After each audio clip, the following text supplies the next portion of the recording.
Hi friends, എല്ലാവർക്കും സൂസ് കിച്ചൻ്റെ പുതിയൊരു എപ്പിസോഡിലേക്ക് സ്വാഗതം.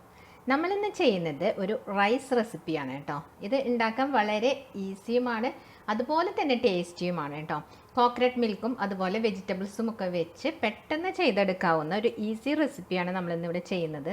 നമ്മൾ വീട്ടിൽ ഗസ്റ്റൊക്കെ വരുമ്പോൾ നമുക്ക് പെട്ടെന്ന് ചെയ്തെടുക്കാം, അതുപോലെ തന്നെ ടേസ്റ്റിയുമായിരിക്കും കേട്ടോ. ഇതാ റൈസ്. അപ്പോൾ ഇതെല്ലാവരും ഒന്ന് ട്രൈ ചെയ്ത് നോക്കണം. ഇതിൻ്റെ റെസിപ്പിയിലേക്ക് കടക്കുന്നതിന് മുന്നായിട്ട് നിങ്ങൾക്ക് എൻ്റെ വീഡിയോ ഇഷ്ടപ്പെടുകയാണെങ്കിൽ ഒന്ന് ലൈക്ക് ചെയ്യാനും അതുപോലെ തന്നെ സബ്സ്ക്രൈബ് ചെയ്യാനും മറക്കരുത് കേട്ടോ. അപ്പോൾ നമുക്ക് ഈ ഈസി റെസിപ്പി എങ്ങനെ ഉണ്ടാക്കുന്നതെന്ന് നോക്കാം. നമുക്കപ്പോൾ കോക്കനട്ട് മിൽക്ക് വിത്ത് വെജിറ്റബിൾസ് വെച്ചിട്ടുള്ള പെട്ടെന്ന് ഉണ്ടാക്കാവുന്ന റൈസ് ഉണ്ടാക്കാൻ തുടങ്ങാം. അതിന് വേണ്ടി ഞാനൊരു പാത്രത്തിൽ വെള്ളം തിളപ്പിക്കാൻ വെച്ചിട്ടുണ്ട് കേട്ടോ. ഈ തിളച്ചുകൊണ്ടിരിക്കുന്ന വെള്ളത്തിലേക്ക് ഒരല്പം വെളിച്ചെണ്ണ ഒഴിച്ചു കൊടുക്കാം. അതിങ്ങനെ ഒട്ടിപ്പിടിക്കാതിരിക്കാൻ വേണ്ടിയിട്ട് ഒഴിച്ചിട്ടുള്ളതാണ് കേട്ടോ. അതിലേക്ക് നമുക്ക് ഒരു 4 കുരുമുളക്, ഒരു 4 ഏലക്കായ, 4 ഗ്രാമ്പു, 2 കഷ്ണം പട്ട അത് ഒന്ന് ഇട്ട് കൊടുക്കാം കേട്ടോ. അതോടൊപ്പം തന്നെ ഒരു ബേ ലീഫും കൂടെ ഇട്ട് കൊടുക്കാം. പിന്നെ നമുക്കതിലേക്ക് ഒരല്പം 1 ടീസ്പൂൺ ചെറുനാരങ്ങയുടെ നീര് ഒഴിച്ചു കൊടുക്കാം കേട്ടോ. അതിന് ശേഷം ഞാനിവിടെ 2 കപ്പ് ബസ്മതി റൈസ് കഴുകി വെച്ചിട്ടുണ്ട് കേട്ടോ. വെള്ളത്തിലിട്ട് വെച്ചിട്ടൊന്നും ഉണ്ടായിരുന്നില്ല, ഇത് ജസ്റ്റ് കഴുകി എടുത്തിട്ടുള്ളതാണ്. ഇതിലേക്ക് ഇട്ട് കൊടുക്കാം. 250 ml കപ്പിൽ 2 കപ്പാണ് ഞാൻ റൈസ് എടുത്തിട്ടുള്ളത് കേട്ടോ. അപ്പോൾ അതൊന്ന് ഇതിലേക്ക് ഇട്ട് കൊടുക്കാം.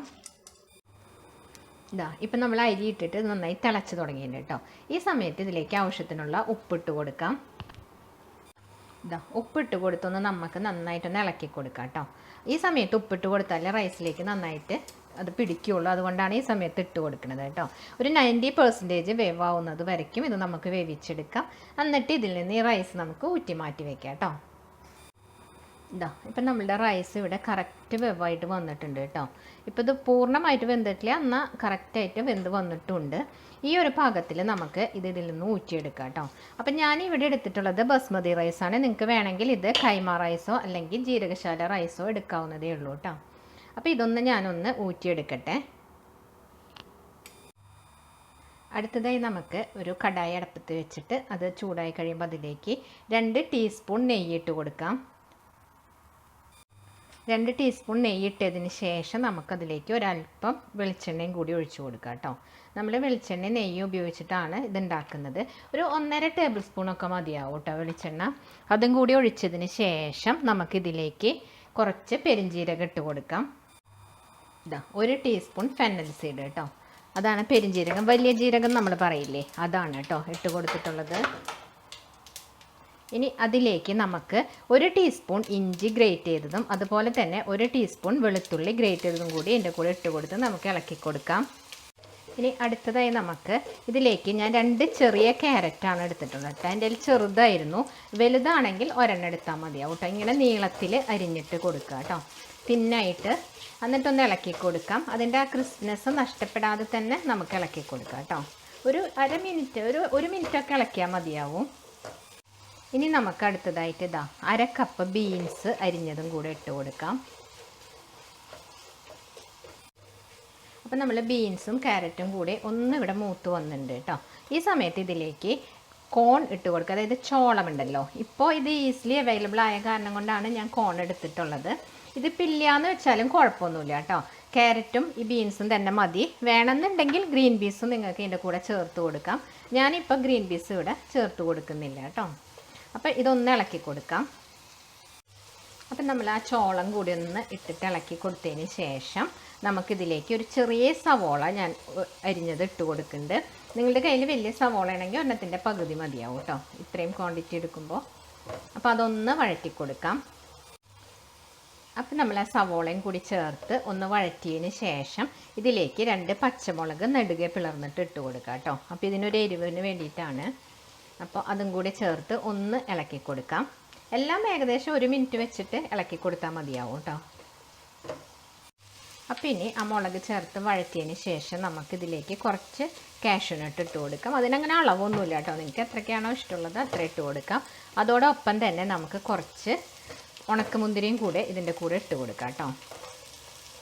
അതും അങ്ങനെ ഇത്ര അളവൊന്നുമില്ല, ആവശ്യത്തിനുള്ളത് ഇട്ട് കൊടുക്കാം. ഇനി നന്നായിട്ടൊന്ന് മിക്സ് ചെയ്ത് കൊടുക്കാം. അപ്പോൾ നമ്മളുടെ കാഷ്നട്ടും കൂടെ ഒന്ന് ജസ്റ്റ് ഒരു ബ്രൗൺ കളറിലേക്ക് ഇത് വന്നു തുടങ്ങിയിട്ടുണ്ട് കേട്ടോ. ഒരുപാടൊന്നും അങ്ങനെ ബ്രൗൺ ആയിട്ടില്ല. നമ്മൾ എണ്ണയിൽ വറുത്തെടുക്കുന്ന ബ്രൗണിഷ് കളറൊന്നും ഇല്ലായിട്ടില്ല കേട്ടോ. അപ്പോൾ ഇതൊന്ന് ജസ്റ്റ് ആയാൽ മതി. അതിന് ശേഷം നമുക്കിതിലേക്ക് ആവശ്യത്തിനുള്ള ഉപ്പിട്ട് കൊടുക്കാം. ഈ വെജിറ്റബിൾസിന് ആവശ്യമുള്ള ഉപ്പ് മാത്രം മതി. കാരണം നമ്മൾ റൈസ് ഉപ്പിട്ടിട്ടാണല്ലോ വേവിച്ച് വെച്ചിട്ടുള്ളത്. അപ്പോൾ ഈ വെജിറ്റബിൾസ് ആവശ്യമുള്ള ഉപ്പിട്ടിട്ട് ഒന്ന് നന്നായിട്ട് ഇളക്കി കൊടുക്കാം. അപ്പോൾ ആ ഉപ്പ് ചേർത്ത് ഇളക്കിയതിന് ശേഷം നമുക്കിതിലേക്ക് 1 ടീസ്പൂൺ പഞ്ചസാര ഇട്ട് കൊടുക്കാം കേട്ടോ. ഇങ്ങനെ ഇട്ട് കൊടുക്കുമ്പോൾ ഈ നമ്മളുടെ ഈ റൈസിന് നല്ലൊരു ടേസ്റ്റ് കിട്ടും കേട്ടോ. അപ്പോൾ ഒന്ന് നന്നായിട്ടൊന്ന് പഞ്ചസാരയും കൂടി ചേർത്ത് ഇളക്കി കൊടുക്കാം. അപ്പോൾ ഇതൊക്കെ ഇവിടെ നന്നായിട്ടിപ്പം മിക്സായി വന്നിട്ടുണ്ട് കേട്ടോ. ഇനി നമുക്കിതിലേക്ക് വേണ്ടത് ഒരു 1/2 കപ്പ് തേങ്ങാപ്പാലാണ്. ഇത് കോക്കനട്ട് മിൽക്കാണ് കേട്ടോ. അപ്പോൾ അതൊന്ന് ഇതിലേക്ക് 1/2 കപ്പ് ഒഴിച്ചിട്ട് ഒന്ന് ഇളക്കി കൊടുക്കാം. ഇതൊന്ന് തിളയ്ക്കുന്നത് വരയ്ക്കും നമുക്ക് വെയിറ്റ് ചെയ്യാം. ഇതാ അപ്പോൾ ഇവിടെ ആ തേങ്ങാപ്പാൽ നന്നായിട്ട് തിളച്ച് വന്നിട്ടുണ്ട് കേട്ടോ. ഈ സമയത്ത് നമുക്ക് നമ്മളാക്കി വെച്ചിട്ടുള്ള ഈ അരി ഉണ്ടല്ലോ, വേവിച്ച് വെച്ച അരി, അതൊന്ന് ഇതിലേക്ക് ഇട്ട് കൊടുക്കാം. അപ്പോൾ നമുക്ക് ഈ റൈസും കൂടെ ചേർത്ത് ഇതൊന്ന് നന്നായിട്ട് മിക്സ് ചെയ്തെടുക്കാം കേട്ടോ. ഈ സമയത്ത് തീ ഒന്ന് കുറവായിട്ട് വെച്ചാൽ മതി. ഇതാ അപ്പോൾ നമ്മളെ റൈസ് ഈ വെജിറ്റബിൾസും എല്ലാം കൂടി നന്നായി മിക്സ് ചെയ്തിട്ട് ഇതൊന്ന് നമുക്കൊരു 5 മിനിറ്റ് നേരം അടച്ച് വെച്ചൊന്ന് വേവിക്കാം കേട്ടോ.